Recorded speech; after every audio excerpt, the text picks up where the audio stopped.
Hey everybody, this is Joe. I'm here in Houston and I'm in Zone 9A. My co-host is Buttercup. There he is. And this is December 9th and I wanted to show you the front yard. Today it is hot. 2 days ago it was chilly. We never know in Houston. But what I do know is this is a shrimp plant. It's called Mexican shrimp plant. Oh my gosh, right? Look at this. This is probably the prettiest it has ever looked. And then back in the back, I've got fire spike, which is pink, just starting to bloom. And then as a little surprise hello, I get crinum lilies coming up. Oh, he's got a little green lizard on him. Hey buddy, hi. Oh, rats. A crinum lily. It's December, y'all. What in the what? I don't even know. I don't even know what to tell you. Crinum lilies in December. I have given here in the front yard free rein to the purple sweet potato vine. And I've got this fun little jewels of opar popping up. And I love their little red berries. It's very Christmassy to me, their little red berries. And another thing that's gone really crazy is this mist flower, blue mist flower. And it is just covered in flowers. And it looked a little better yesterday, but we had lights put in all the way up the walkway. And then this sort of mystery salvia, which came with the house when we moved here in 2009, is all, I trimmed it a little bit. And so I've got some new flowers, which are technically flowers, but it looks awful. But look at all this new growth at the bottom. It seems unkillable. It has frozen to the ground every time it freezes, and it's always fine. Fabulous. Gomphrena. Hello, little man. What are you gonna do? Who are you chasing? He'll chase anybody. So he loves to chase butterflies, y'all. It's the cutest thing in the world. He sees a butterfly at the other end of the house, next house over. It's really, I swear, if I could catch it on video, I would win an award. This is a beautiful, I can get a good picture of it. Beautiful little rose. These are just kind of carpet roses. I can't think of the name of it right now. Did you catch the butterfly? Oh, see, it's still there. It's just swirling around over there. There he goes. You better get that butterfly. I'm not gonna lie, y'all, it's pretty cute. He's over here now, buddy. This is a resident monarch. He really should be on his way to Mexico. And if you're interested in monarch butterflies and why I keep saying that he should be in Mexico, check out Wild Floridian, which is a really nice YouTube channel. And also with even more information that has come to light since she made her monarch video a while back. Take a look at there's a Facebook group called Joys of Butterfly Gardening Southeast, so SE, Texas. And they have an incredible wealth of information on there that I highly recommend.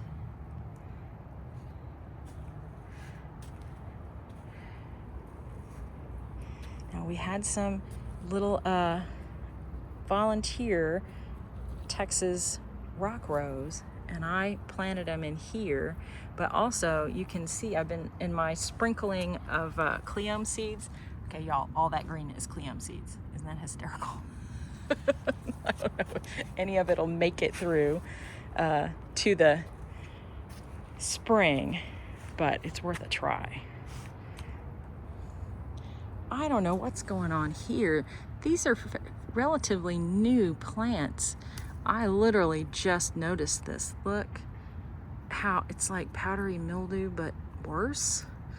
I kind of feel like maybe I ought to cut that down. There's new growth down here. I did cut a whole lot of this back. This is the Salvia farinacea, and it looks really good. And then that is a Belinda's Dream Rose, which I dug up and threw away like a year ago, and a little chunk of it survives and has decided it will not go down without a fight. Here's some of that Salvia farinacea that I didn't trim because it was just too pretty. I couldn't bear to cut every flower off.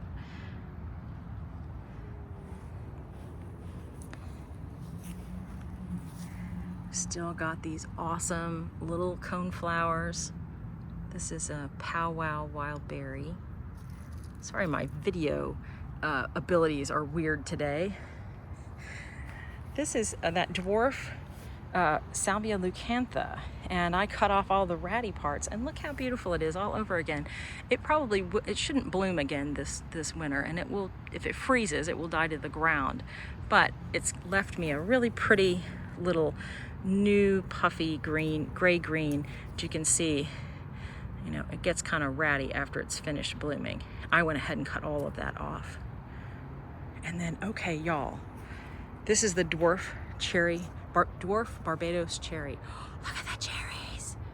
I'm so thrilled, y'all. I had no idea. Did you know about this plant? I did not know about this plant. And there's the flowers right there. And this is a native Texas plant, and those cherries will be eaten. They are there. That's why I bought this plant and planted it. And I hope it will be utilized by birds. Look at that. Now, I think you can pick these. We would have to look it up, friends, whether we can pick them up and eat them ourselves. I think we probably can, but I would have to check. This is my only nice looking Gulf pink muhly grass. I think it looks really pretty.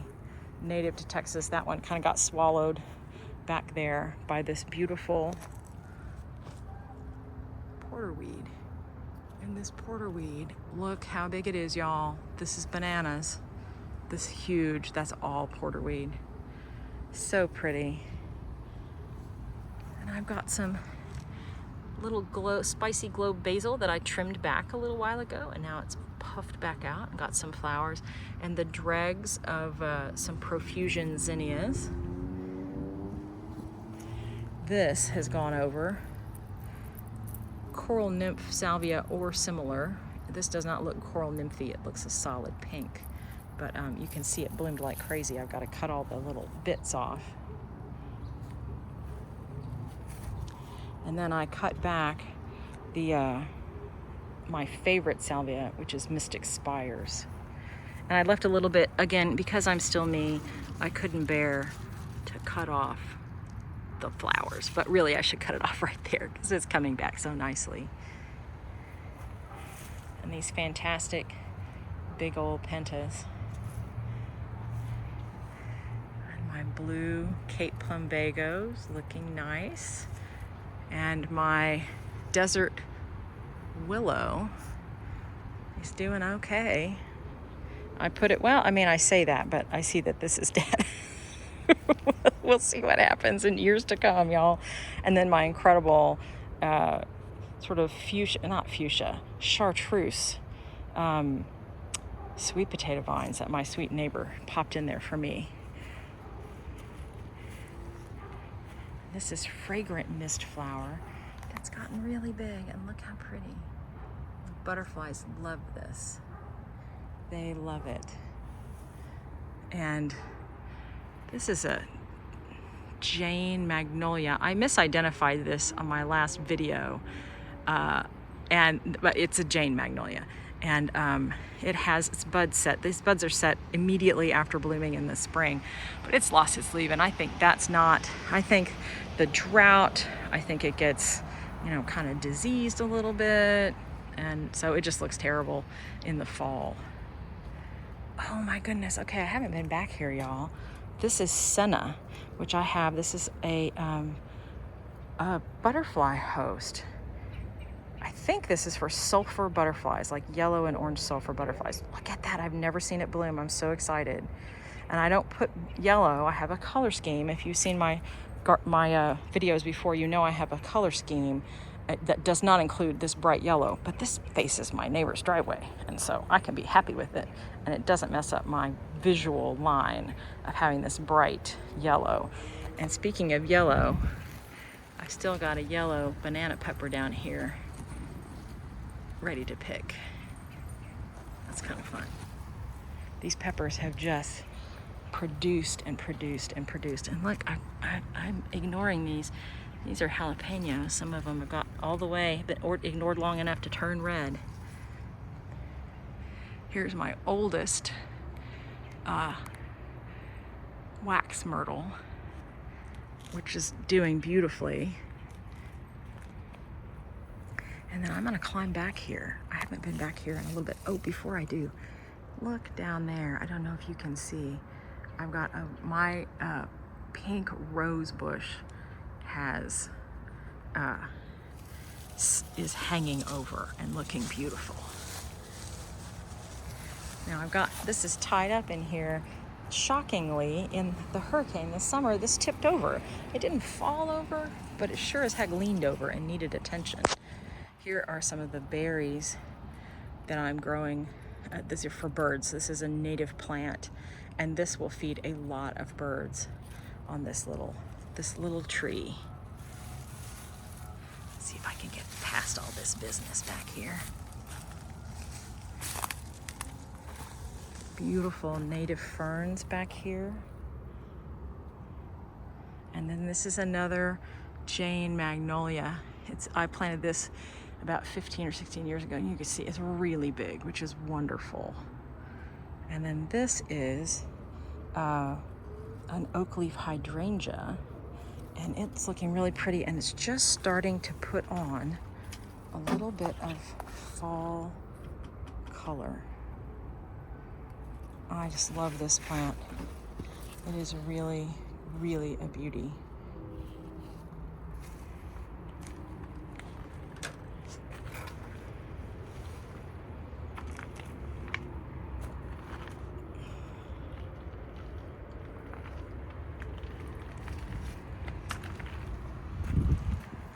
Look at this funny little grass. I think when I put it back here, I thought it was going to get bigger.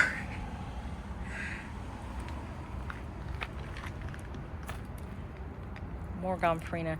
I grew this. This is one seed that this grew from. It's amazing. And then back here, this is Walter's viburnum, and it blooms off and on through the winter. It really blooms off and on, spring and sort of fall, winter. When it was really hot outside, it didn't bloom. But isn't that sweet? It's a native Texas, and I have had that. It's evergreen. I have had that bloom like right through a freeze.